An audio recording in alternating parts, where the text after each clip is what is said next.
Hi everyone, it's Shaw from Scrap Secrets and welcome back to my channel. Today's video is Madeline's birthday card. We are going to be altering some images to fit the project that I want to make for her. We're going to be using Lawn Fawn products, and the die set that we're going to use is called Stadium Seating. The stamp sets are Simply Celebrate Critters and the add-on set, as well as the Tiny Sports Friends stamp set. The first thing I'm going to do is take the dies from that Stadium Seating, and I'm going to be using my Bitty Buzz cutter from Honeybee. This one is very, very tiny. It sits on my desk. I can run the smaller dies through it. It works perfectly. It cut nicely, but I did have to cut this one twice. The only reason is because I'm using specialty holographic paper and it's a little bit thicker than normal. I probably could have put a shim in there to help cut it the first time, but I ran it back through and there was absolutely no problem cutting it out. And you'll see that it cuts out the Stadium Seating plus the fronts of some of the bench tops for some of the front rows of the Stadium Seating. So you don't have to use these. I chose to use them to kind of layer things together. But again, I put characters on top of it, so you're really not going to be able to see too much of these top pieces, the little bench pieces that I'm pulling out. So there is a slit in them, so you can put things down in them. You can make critters look like they're sitting on the benches. I did have to cut that top off because the pressure didn't get all the way through. But again, like I said, this is a thicker cardstock, so you may have to run it through or run it through with some shims. So you can see it gives that really nice metallic look, but it also gives a little bit of a rainbow shimmer there. Next step in creating this card is to stamp the images. So I have a scrap piece of Canson XL watercolor paper, and I'm going to pick 3 rows of the characters from that Simply Celebrate Critters stamp set. I'm going to select a row of cats, a row of dogs, and a row of mice. And I'm going to use my Lawn Fawn Jet Black ink to stamp those images up. It is watercolor safe, and we are going to be using our Distress Oxides to watercolor. So in the card for Brooklyn's birthday, we did some watercoloring with Inktense watercolor pencils. So I wanted to do something different for Madeline's. And I haven't really done, I don't think I have, at least in a while, watercoloring with Distress inks or Distress Oxides. And I chose the oxides. You can do either one of them. I just already happened to have some oxides on my desk, so for me it was a little bit easier. But yes, you can use either oxides or inks to watercolor. So now I stamped down the speech bubbles, which there's a set of 5 from the Simply Celebrate Critters stamp set, and I'm using some of the sentiments that come with that stamp set, and then there's the add-ons for more sentiments that can go in the bubbles. There are some that are specific to the characters. For example, Have a Mice Day would clearly go with the mice ones. So since I did a row of mice, I stamped that down. It says Happy Birthday, it's party time, and then I chose 2 of the sentiments from the add-on that were not as specific to a creature, and I think it just says let's celebrate and hip hip hooray. I think those are the 2 that I chose off of that. So there's a lot of good sentiments, a lot of ones that can easily go into banners or speech bubbles like this.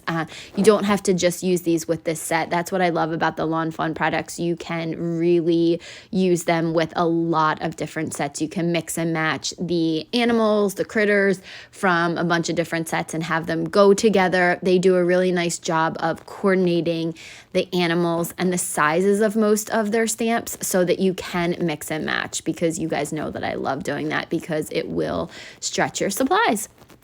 So now you see I'm only going to be showing you how I did the mice. I picked 2 colors of Distress Oxide, Pumice Stone and Hickory Smoke. I put the Pumice Stone down first, put a little bit of water onto my table, picked that up with my brush, and started to color the mice in. Just Some of them I did one color, some of them I mixed two colors, just depended on what I was in the mood for. I didn't want two mice that looked exactly alike right next to each other. Oh, you can see I added a little bit of water to that and was just painting. It's very, very simple.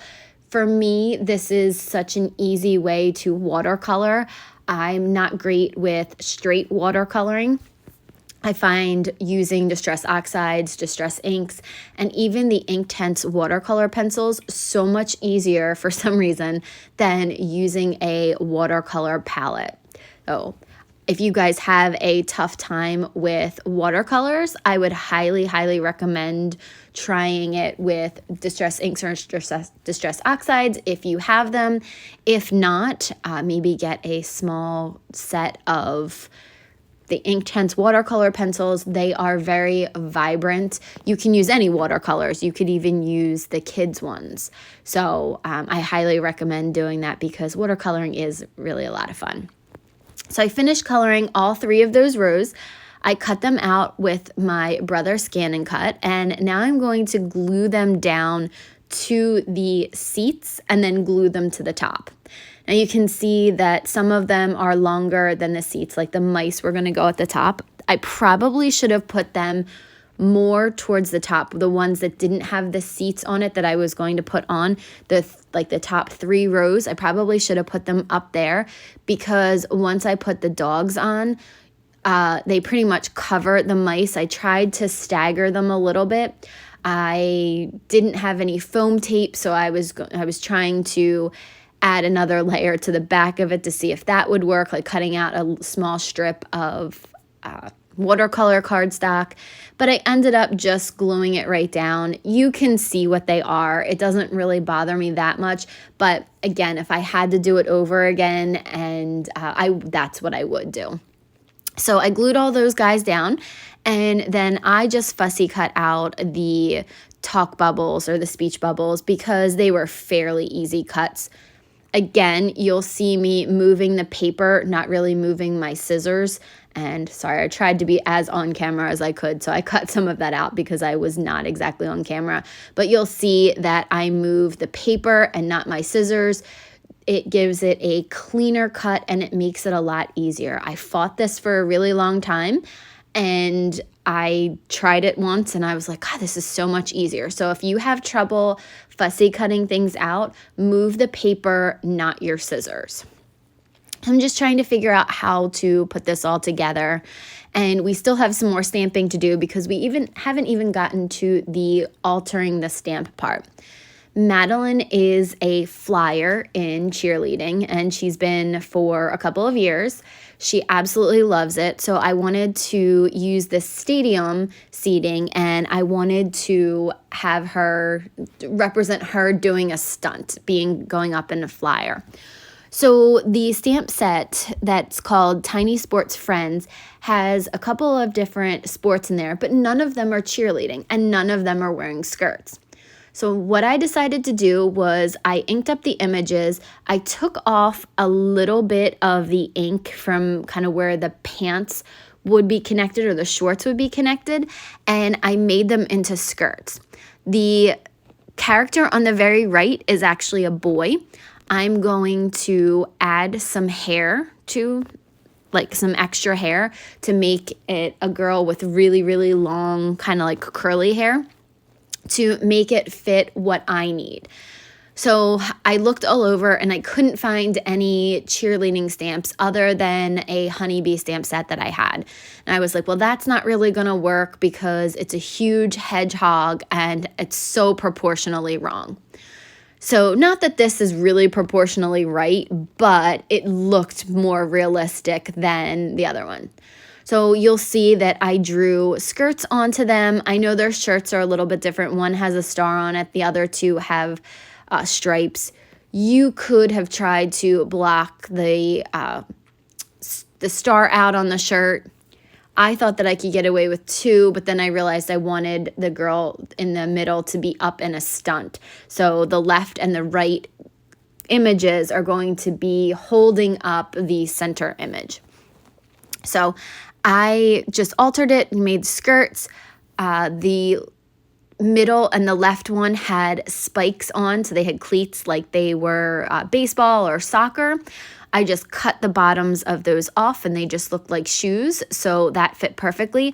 So when you're looking for a specific image and you don't have it, see how you can change your image. You can easily change a boy up into a girl by adding some more hair. You can easily change the hairstyle on somebody to make it look like the recipient of the card or the way you want it. You don't always have to use the images the exact way that they are. So I challenge you to look at something and see how you can add things to or change them up. So I used a Micron, I think it was 0.05 black pen, because again, that is watercolor safe, to draw these images. And once I watercolored them in, you're not even going to be able to see where that hair started. If you hadn't seen me stamp the image down, you probably wouldn't have even known what the image, that's not what the image looked like when it was originally stamped or how it comes in the package. So I finished watercoloring all 3 of those girls.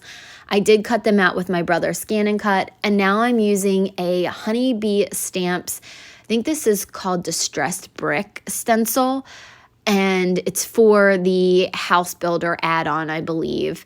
And I'm just using, I think this was Hickory Smoke.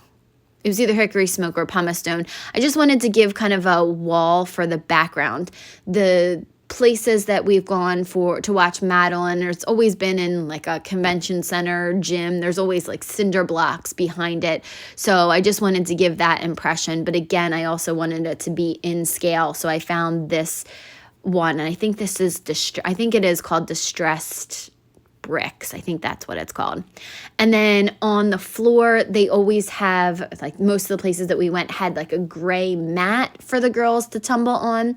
So I cut a piece of gray cardstock down and then added this to a black card base. So there's the wall that the spectators are going to sit in front of, and then there's the mat that the girls are going to be cheering on. So I added some Honeybee Be Creative glue to the back of those pieces, put them together on a 4 1/4 by 5 1/2 inch card base. Going to glue down all of the spectators, and I just thought this is cute. Madeline loves animals as well as Brooklyn does, and I just thought these would be really, really cute to be cheering her on for her 8th birthday. I can't believe that 2 of them are 8. It was 8 years ago. It was kind of crazy. Didn't even know this is the night before their birthday. Didn't even know my sister was in the hospital. Got a 911 text from my mom in the morning. They were born at 28 weeks. So they were born on my dad's birthday. So they are, they're kind of our little miracle babies. They were barely over 2 pounds when they were born. So teeny tiny little chickens they were when, that day. So it's crazy to think that was 8 whole years ago, and they're amazing, and they've both grown up to be such funny little people. So it's cute to see them with their personalities now, and that they're so different from each other, but they both are cheering this year. I just didn't want to do the same card for both of them because they are twins, and I feel like a lot of people will give them the exact same things, and I wanted them each to have something that was their own that I created for them. So you can see there I glued down the 2 bases and had the little flyer at the top, which is Madeline. I popped that up with a small pop dot, and I'm going to glue it down to the card base. I'm sorry, before I had said that black piece of cardstock was the card base, I forgot that it was not. It is 4 by 5 1/4, and then we glued it to a 4 1/4 by 5 1/2 inch black card base. And that's the card for today. Thank you guys so much for watching. If you have comments or questions, please feel free to leave them below. And I hope you'll try altering your stamps. See you soon for another video. Bye!